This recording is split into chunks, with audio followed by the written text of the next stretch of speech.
안녕하세요. 다이어트 멘토 가정의학과 전문의 이진복입니다. 오늘은요, 향정신성 식욕 억제제보다 무서운 이것이라는 주제로 말씀을 드리겠습니다.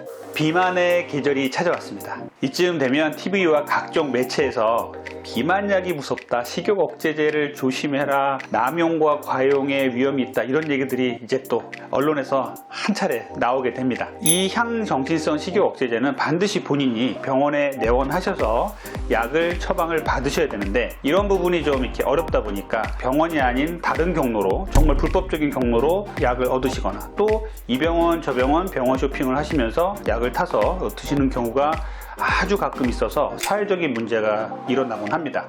계속되는 이 향정신성 식욕 억제제에 대한 경고, 그리고 정부의 규제, 그리고 관리, 이런 부분들이 강화되고 있지만 아직도 향정신성 식욕 억제제에 대한 남용과 과용, 의존성들이 많이 있는 게 사실이에요. 향정신성 식욕 억제제에 대한 얘기들을, 그리고 어떻게 관리할 것인가, 만약에 드시는 분이 있다면 어떻게 약을 드셔야 되고 어떻게 약을 끊어야 되는가에 대해서는요, 이전 제 유튜브에 아주 자세하게 달아놨으니까 한번 꼭 좀 봐주셨으면 좋겠고요. 오늘은 이 향정신성 식욕 억제제보다 더 나쁜 것, 더 무서운 것이 있다는 얘기를 말씀을 드리려고 합니다.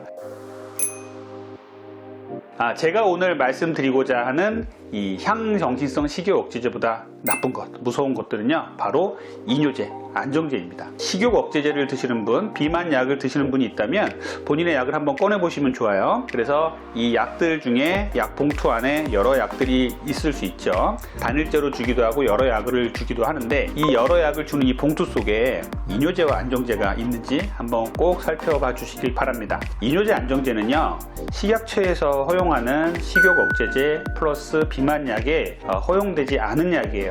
그런데 소위 정말 잘 나간다고 하는 이 비만 클리닉에서 이뇨제, 안정제를 자꾸 쓰고 있는 걸까요? 제가 비만 치료를 한 20년 이상을 했고, 그래서 많은 처방전을 보고 수정도 해드리고 이 약은 빼고 드세요라고 말씀을 드리는 경우가 많이 있는데, 그 중에서 이 식욕 억제제는 뭐 식약처 허가에 따라서 잘만 드신다면, 어느 정도 드시다 끊고 하신다면 큰 문제는 없으리라고 저는 생각을 합니다만, 이 이뇨제와 안정제만큼은 정말 식욕 억제제를 드시면서, 비만약을 드시면서 안 드셨으면 좋겠다, 정말 제가 부탁드리고 싶습니다. 오늘 제가 말씀드릴 내용이 바로 이 내용인데요. 자, 이뇨제, 안정제 과연 왜 쓸까요? 식욕 억제제를 우리가 쓰다 보면요, 식욕 억제제 상당히 강력합니다. 그런데 의존성 내성이 금방 생겨요. 그래서 약을 드시고 나면 어느 정도 드시다 보면 약을 더 올리고 싶다 그러고 끊지를 못하겠다 그러고, 이런 분들이 많이 계십니다. 이런 분들에게 약효가 점점 떨어져서 식욕을 더 떨어뜨리고 싶은데 방법이 없단 말이죠. 방법은 하나밖에 없어요. 끊어야 됩니다. 약을 끊고 2-3개월 정도 쉬셔야 다시 그 약의 효과가 나타납니다. 그런데 약을 이제 오래 드신 분들, 내성이 생기신 분들은 아무리 약을 써도 이제 식욕이 조절이 안 되는 거예요. 식욕 중추가 이제 약물에 반응을 안 하게 되는 시점이 온 거죠. 이때 우리가 의사들이 이제 다른 약을 어떤 걸 쓸까 이렇게 고민을 하다가 유혹을 받는 것이 바로 이뇨제와 안정제입니다. 이뇨제와 안정제 왜 쓸까요? 먼저 이뇨제부터 살펴볼게요. 이뇨제는요, 수분을 빼는 약이죠. 소변으로 수분을 빼는 약이죠. 체중을 빼러 왔는데 수분이 좀 빠져나가면 체중이 좀 줄어 보이고, 또 부종이 감소되는 분들은 살이 빠졌네라고 느낄 수도 있겠죠. 하지만 이것은 살이 빠지는 게 아니라, 지방이 빠지는 게 아니라 수분이 빠질 뿐입니다. 수분이 빠진다고 다이어트가 잘 되는 걸까요? 절대 아니죠. 거기에 더불어서요, 이뇨제는 심각한 의존성을 만들고요, 또 신장과 간 등의 신체 장기를 손상시킬 수가 있습니다. 이뇨제 절대 드시면 안 돼요. 저는 의학적으로 꼭 필요하신 분들에게는 이뇨제가 필요하다고 생각합니다. 예를 들자면 힘 부전 환자라든지 콩팥이나 간 쪽에 문제가 있는 분들이라든지, 이런 분들은 이뇨제 꼭 필요한 약이에요. 상당히 중요한 약입니다. 그런데 만약에 비만약에다가 이뇨제를 섞으면 어떻게 될까요? 초기에는 환자분들이 소변이 자꾸 빠져나가니까 체중이 빠진다, 이 병원 용하네, 체중이 빠지고 수분이 빠져나가서 몸에 부종이 없으니까 몸이 가벼워졌어 라고 생각하겠죠. 그런데 이것은 지방이 빠지는 게 아니에요. 만약에 내 혈액순환이 안 돼서 국소 부종이 생겨서 좀 불편하다고 하시는 분들이 있다면 혈액순환제라고 안전한 약이 있습니다. 혈액순환제 드시면 돼요. 그럼에도 불구하고 병적으로 부종이 있다 그러면 이뇨제를 드실 게 아니라 신장내과에 가셔서 정밀하게 검사를 해보시고, 내가 왜 이렇게 많이 붓는지에 대해서 검사를 해보시는 게 좋아요. 검사를 해보시면 알겠지만 90% 이상은 그냥 특발성 부종이라 그래서 특별히 건강상의 문제가 없는 부종이 많습니다.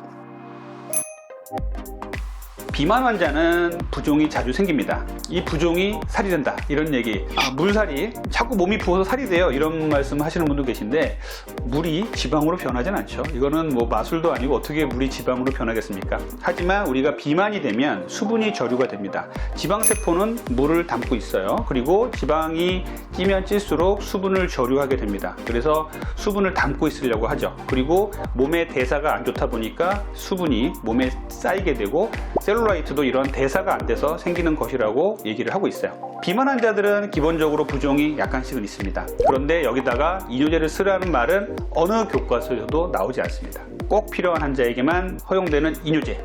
여러분들 비만약을 드시면서 이뇨제 드시겠습니까? 이뇨제는요 절대 여러분들의 지방을 빼주지 못하고요, 삶의 질을 높여주지 못합니다. 이 이뇨제에 대한 이 환자분들의 중독 그리고 의존성에 대한 부분이 너무너무 커서 이 부분은 정말 여러분들이 알아주셨으면 좋겠어요. 여러분들 약에 이뇨제 있는지 꼭 확인하시고요, 이뇨제 들어가 있으면 빼고 드시고요, 이뇨제 들어가 있으면 원장님한테 꼭 말씀하세요. 저 이뇨제 요구하지 않았는데 왜 이뇨제가 들어가 있나요? 이뇨제를 끊고 싶어요. 한 번에 끊을 수 없다면 천천히 끊어주세요 라고 얘기를 꼭 하세요. 자, 두 번째는요, 안정제입니다. 흔히 항불안제라고 불리우는 안정제가 여러분들 식욕 억제제에 들어있는 비만약 봉투 속에 들어가 있는지 꼭 확인하십시오. 안정제를 요구하지도 않았는데 왜 내 비만약 처방에 들어있을까요? 안정제는요 말 그대로 사람을 안정시키는 약이죠. 안정제를 왜 쓸까요? 왜 다이어트 약을 쓰면서 안정제를 왜 쓸까요? 실제로 필요가 없는 약인데요. 안정제를 쓰는 이유는 이래요. 펜터민, 펜디메트라진 이런 약들을, 펜터민은 디에타민, 아디팩스 이런 약이고요, 펜디메트라진은 푸린 종류의 약입니다. 이런 약들의 향정기성 약물을 쓰면요 사람이 흥분되고 업되고, 그게 심해지다 보면 불안하고 초조해지고 정신적으로 황폐해집니다. 이런 정도가 되면요 약을 줄여야죠. 나 잠 못 자요, 원장님 나 잠 못 자요, 너무 불안해요, 너무 초조해지고 괜히 짜증이 나요, 이런 분들이 있다면 식욕 억제 줄이셔야 돼요. 그런데 여기다 대고서 그런 증상이 있으니까 안정제를 추가할게요, 수면제를 추가할게요, 이렇게 약을 쓰는 병원들이 아주 일부 있습니다. 여러분들 약에 안정제 들어있나 꼭 확인하시고요. 안정제가 들어있으면 안정제 빼셔야 돼요. 안정제에 대한 의존성은 이뇨제 그리고 식욕 억제제보다 더 클 수 있습니다. 예를 들어서 내가 안정제와 식욕 억제가 포함된 약을 오래 드시다가요, 약을 끊어야겠다고 생각해서 점점 줄이다 끊었는데 너무너무 힘든 거예요. 식욕 억제제를 끊으면 어떤 증상이 생기나요? 여러분들 경험해 보신 분도 계시겠지만, 매일매일 커피를 3-4잔씩 먹던 분이 갑자기 커피를 딱 끊은 거하고 비슷해집니다.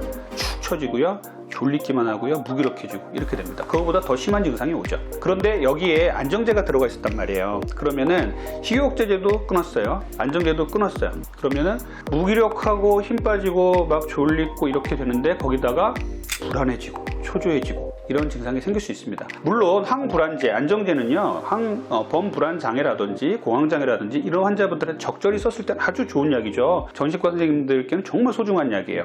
그런데 이 약을 정상인들에게 쓴단 말이에요, 식욕 억제 타러 오신 분들한테. 그러면 그 약에 의존성이 생기고 중독이 생기는 거예요.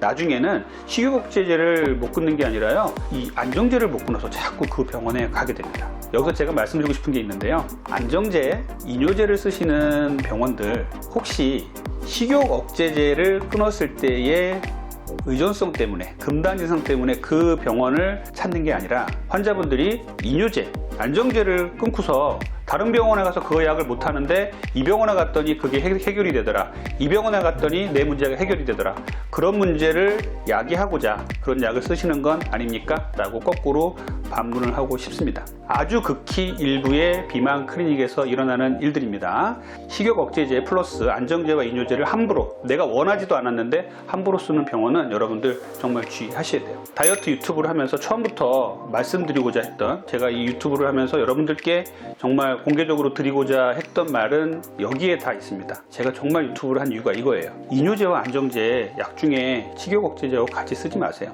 식욕 억제제는요 비만한 환자한테 쓸 수 있다고 돼 있고, BMI 30 이상 되는 환자한테 써서 한 번 처방할 때 28일 이상 처방하지 말고 3개월 이상 연속해서 처방하지 말라라고 딱 돼 있어요. 식약처에서 허가해 준 겁니다. 그런데 이뇨제, 안정제 식약처에서 허가했습니까? 비만약에 쓰라고 허가했습니까? 저 이렇게 묻고 싶습니다. 이뇨제, 안정제 쓰지 마세요. 이뇨제, 안정제 쓰지 마시고요. 그리고 내가 이 약을 먹었는데 잠이 안 오고 막 흥분되고 조바심이 나고 이래요. 그러면은 식욕 억제제 줄이셔야죠. 잠이 안 오는다고 밤에 또 수면제를 넣는 이런 처방은 올바른 처방이 아닙니다. 식욕 억제제를 쓰실 때 나의 상황에 맞게, 나의 체질에 맞게 쓰셔야 돼요. 디에타민 반알만 먹었는데 밤에 막 초조해지면 잠을 못 자요. 그럼 밤보다 더 적은 용량으로 가셔야 됩니다. 그리고 이제는 향정신성 식욕 억제제 말고도 싹센다라든지 앞으로 나올 위고비라든지 이런 약들이 있으니까 그쪽으로 갈 수 없는지에 대해서 원장님과 한번 상의를 해보시는 게 좋겠습니다.